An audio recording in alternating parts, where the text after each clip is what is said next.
स्कूलों को जो नुकसान हुआ है उसमें 1057 आपने संख्या बताई है, ये पूरे प्रदेश की है। और बहुत सारे स्कूल इसमें ऐसे हैं जो पूर्ण रूप से नष्ट हो गए हैं।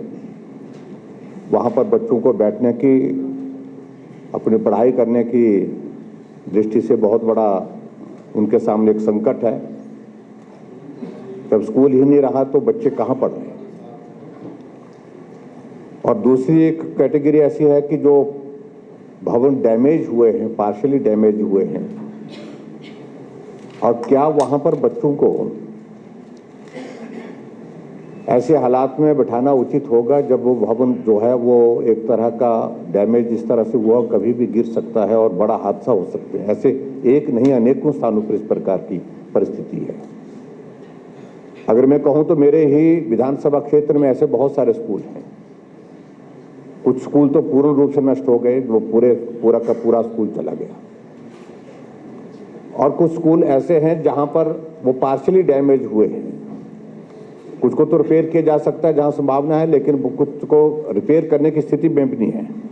लेकिन हकीकत अध्यक्ष महोदय, माननीय मंत्री जी को शायद इस बात की जानकारी है कि नहीं, कि अभी तक भी जो पार्शियली डैमेज जो हैं, जो असुरक्षित है हर तरह से, वहां पर बच्चों को बिठाया जा रहा है, पढ़ाया जा रहा है, जो बहुत बड़ा चिंता का विषय है। कहीं बिल्डिंग कोलैप्स होगी तो बड़ा हादसा हो सकता है।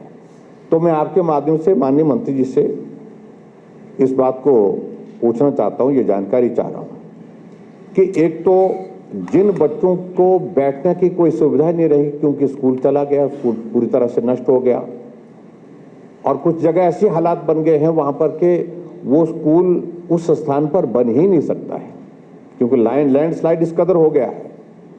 तो उसके बारे में आपने क्या व्यवस्था की?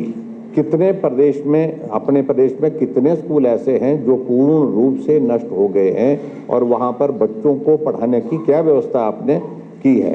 लोगों के घरों में बच्चे पढ़ रहे हैं, महिला मंडल में, युवक मंडल में ये वहां पर बच्चों को बिठाया है, ये परिस्थिति है वहां पर। तो क्या वहां पर प्राथमिकता के आधार पर आप पैसा जो है वो तुरंत देने की कोशिश करेंगे? हमने डिप्टी कमिश्नर से जब बात करते हैं तो वो कहते हैं पैसा नहीं है।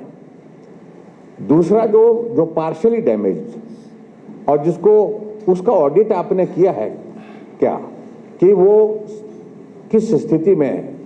अगर बैठने के लायक रिपेयर करके वो स्थिति बनती है तो वो सोचा जा सकता है, वो किया जा सकता है।